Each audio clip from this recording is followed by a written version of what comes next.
In its 60-year history, Yamaha's lineup has never boasted more motocross and off-road competition models than right now.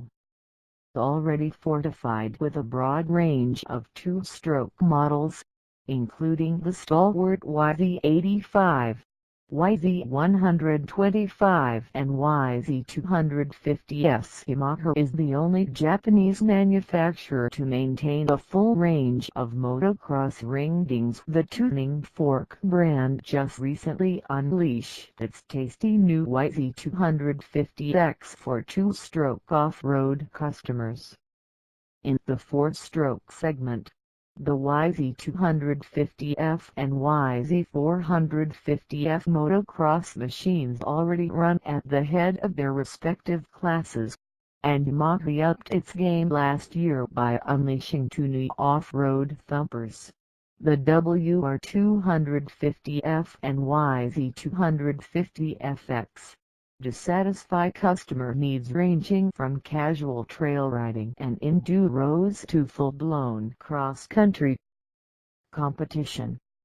All that was left was to revamp the WR250F to incorporate the rearward inclined engine configuration of the YZ450F in similar fashion to the 250s.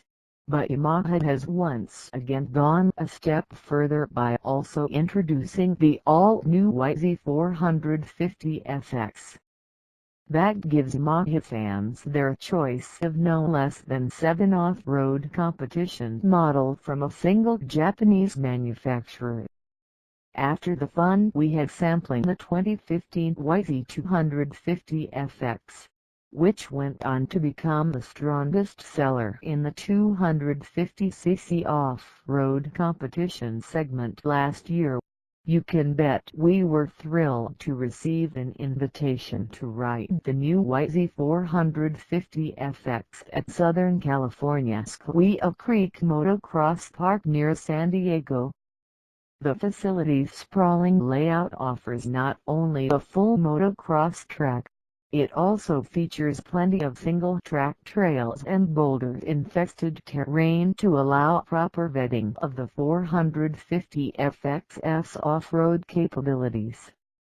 And after spending a few hours on the bike, we can state in full confidence that Yamaha has another potential hit on its hands. The YZ450 FX isn't some watered-down motocross machine detuned for off-road use. It harnesses the mighty power and quick handling of the YZ450F in a machine specifically tailored to win at the highest levels of off-road competition.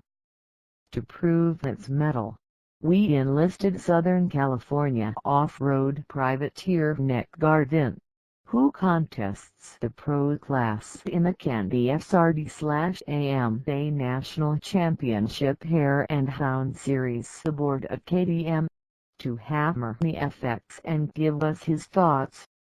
After taking a few loops of Yamaha's nicely executed Squaw off-road loop, Garvin was impressed. Honestly, I was skeptical that it could be a great off-road bike when I first looked it over because it was missing some things that you would expect on a stock off-road bike, Garvin said. It has a skid plate, the sharp fin to protect the rear brake disc and the 18-inch rear wheel, but it was missing other obvious things like handguards and a larger fuel tank. The stock FX tank holds 2.0 gallons of fuel, same as the YZ450F. But when I rode it I was impressed with how aggressive the power is while still being smooth and controllable. Right off the bottom it has a lot of torque, which makes it easy to ride. All you have to do is grab a handful of throttle, and it just rips. The mid-range power is really smooth, and it has plenty of top end.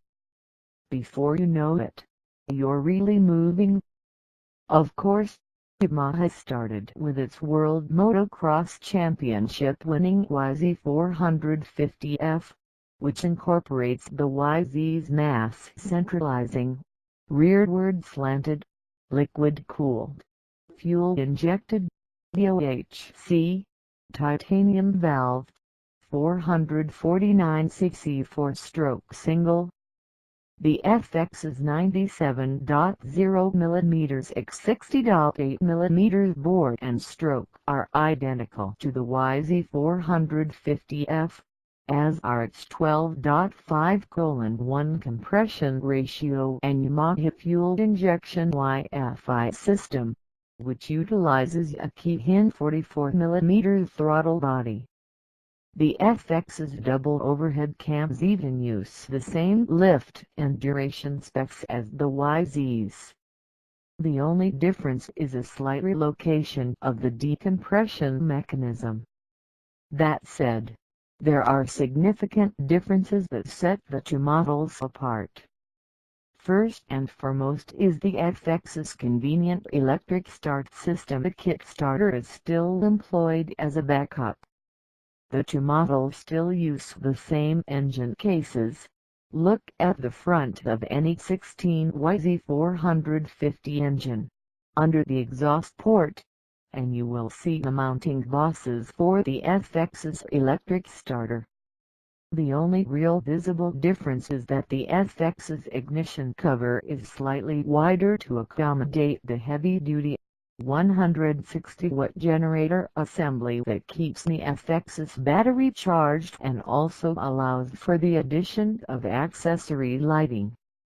The FX's ECU is also different than the YZ's, and the two ECUs are not interchangeable. The FX's unit is tuned to deliver a different style of power to meet the needs of cross-country racing as opposed to motocross, and it also features additional leads to run the electrical system. Like the YZ's ECU, it can't, however, be tuned to alter the engine's power delivery via Yamaha's handy accessory GYDR power tuner. It should also be noted that the FX's ECU is also sold by Yamaha as an accessory for WR riders who want it, although the swap surrenders the WR's green sticker compliance status. After a few more loops aboard the bike with the stock ECU settings, we went ahead and had Yamaha factory test rider Travis Preston retune the bike with the GYDR power tuner before sending Garvin back out on the trail. Surprisingly enough, these are the same settings we used when we reviewed the 2016 Yamaha YZ450F, even though the base settings between the FX and the motocrosser are different. Even so, Preston's personal settings work equally well, and they make a noticeable difference in the FX's engine performance. Garvin returned even more pleased with the FX's power delivery. "If I was going to race this bike, I would insist on making the ECU changes," he said. "It is already very good in stock form, but going in and changing a few settings with the power tuner really makes the engine come alive. The changes give it a lot more snack everywhere. It's a lot more responsive and aggressive, yet it doesn't lose any of its smoothness throughout the rev range." There are differences to the FX's internals as well, the biggest of these being the wide ratio 5-speed transmission that incorporates steeper first, second and third gear ratios for crawling through technical sections and a taller fifth gear ratio for high-speed riding across open terrain. Yamaha says that the gearing is 30% wider than the YZ's. The FX's 13/50 final drive gearing is only 2 teeth steeper than its motocross sister, but the variance in first gear alone is the equivalent of adding 13 teeth to the YZ's rear sprocket, while fifth gear's overdrive is the equivalent of taking 4 teeth off the YZ. Even though the FX's transmission ratios aren't as close as the YZ's, Garvin was impressed with just how much pull each gear offered, at least from second gear on up to fifth. First gear isn't something that I would find myself needing to use for desert work because it is so short, but I could see it in GNCC racing, Garvin said. Even in tight stuff, I was impressed with how much range I had with second gear, and if I was just out trail riding, I would probably leave the bike in third gear most of the time. The engine is such a tractor, and it just pulls third gear really well even on tight single-track trails.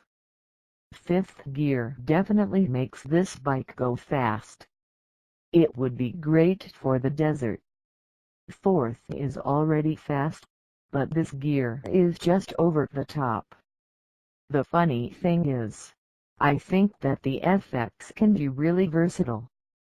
If you hadn't told me that this isn't the motocross bike, I would be totally happy taking it out on the track and racing motocross with it. The FX's cable-actuated clutch, no hydraulics here, is also significantly changed to meet the needs of off-road racing versus motocross. Its clutch pack utilizes different plates designed to better withstand abuse from slipping the clutch, such as when the rider is forced to paddle up a tight and slash or slippery uphill section.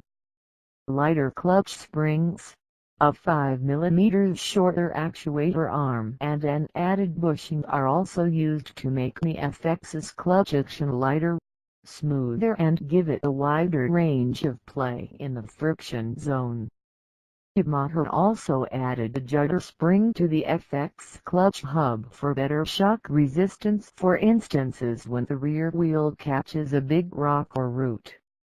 Garvin offered high praise for the clutch's feel, although he did note, "I'm used to a hydraulic clutch, so I did have to use the adjuster on the clutch perch to keep the action where I wanted it."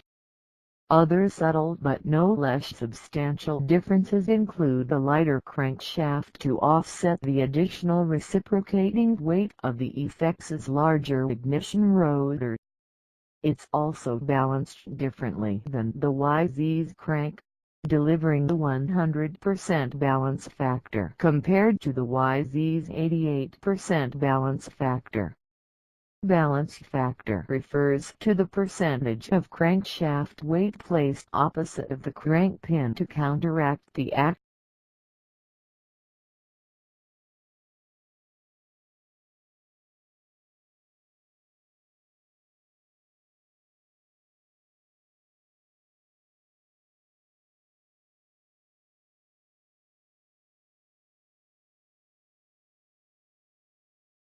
Tune the chassis flex for off-road use by swapping to engine mounting brackets that are 2 mm thinner than the 8 mm units found on the YZ.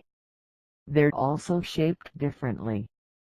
Yamaha already tweaked the 2016 YZ450 FX chassis for better bump compliance by adjusting the fork offset to deliver more front-end feel and better turning stability, and switching to frame spars that are 12 mm wider at the swinger pivot. The YZ450 FX incorporates these changes as well.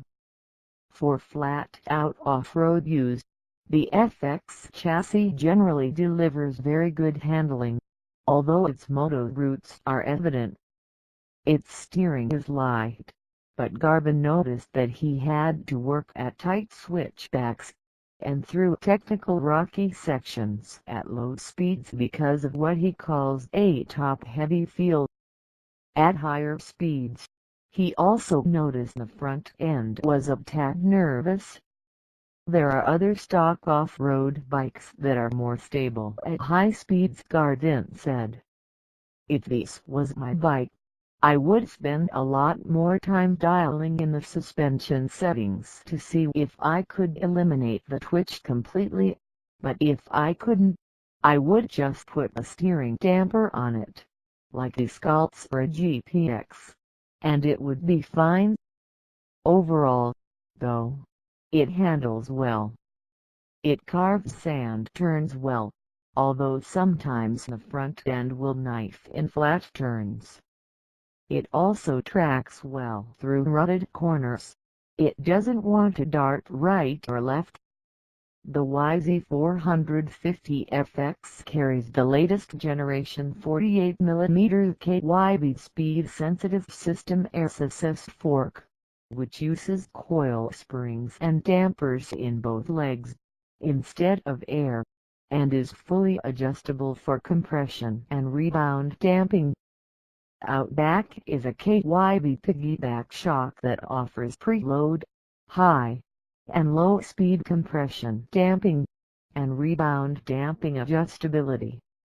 Both ends differ from the YZ450F in that their valving is softer for off-road use.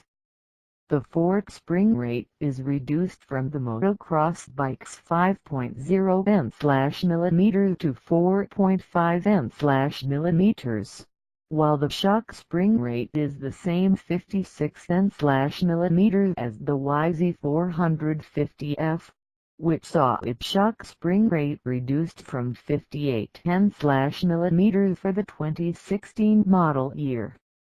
Out on the trail, Garvin noted that the front and rear suspension are more than competent, although he did have Yamaha's techs back off 2 clicks on the fork compression and add 2 clicks of low-speed compression to the shock to balance the bike for his tastes.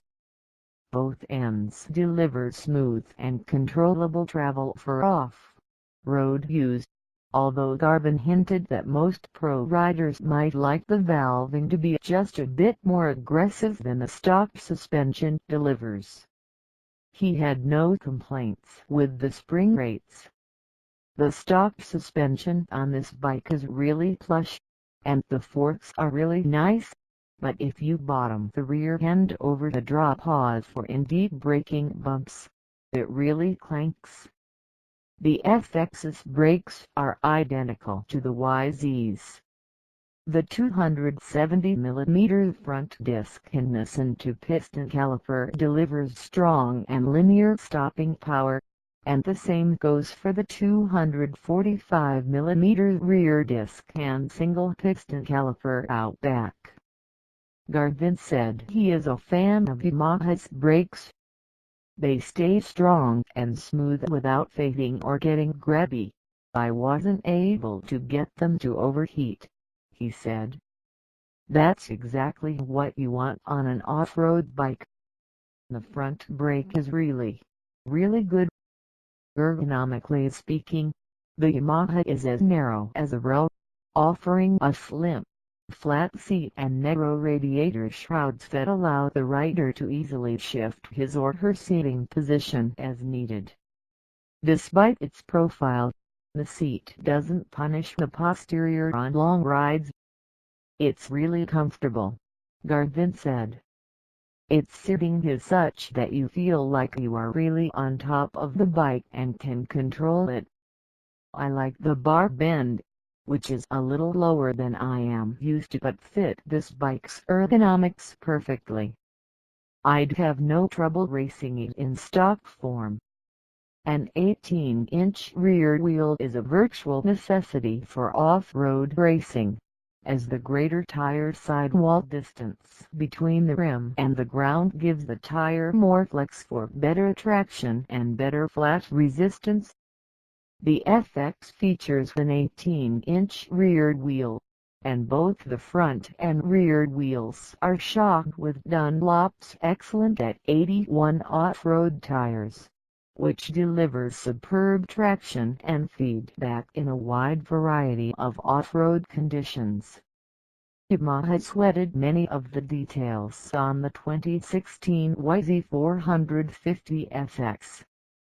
For instance, it is equipped with the aforementioned heavy-duty skid plate and rear disc shark fin. That's an improvement over the 2015 YZ250 FX, which should have come from the factory with a skid plate, but didn't. The FX also features radiators with a different fin pitch than the YZ to allow for better airflow through the radiators at low speeds. Ambient temperatures hovered in the mid-60s for most of our ride, so we didn't have to worry about the FX overheating in the technical sections of the test loop. But we know from experience that warm summer weather can quickly cause the 450's radiators to boil coolant when the going gets tight. At $69.95, Yamaha's accessory radiator fan kit is cheap insurance against cooking the FX's motor in slow, hot or muddy conditions. And the FX is already pre-wired to accept the kit. The installation is a simple plug-and-play operation. However, even though it's $1,890 asking price is less than its Eurobred competition, we would like to see the FX come from the factory fitted with the accessory GYDR handguards that we fitted to our stock machine. Yamaha sells them for $150. We also think that the FX deserves more fuel capacity in stock trim. And before you go thinking that this is a case of the YZ's mid-mounted fuel tank layout prohibiting such a thing, don't. YMS Products sells the 2.9-gallon tank for YZs. And Yamaha has already added the tank to its accessory catalog. For the FX to be truly off-road race-ready, we say a larger tank should be included as part of the stock package. Is that nitpicking? Maybe, but overall we really like Yamaha's new open-class off-road racer. That should come as no surprise since we have been impressed with the progress that the company has made in developing the YZ450F platform during the 2015 and 2016 model years. And if we had to choose between the two models, we would probably go with the YZ450 FX by virtue of its more adaptable transmission and electric start. For our money, the YZ450 FX may just be the most versatile dirt bike on the planet today.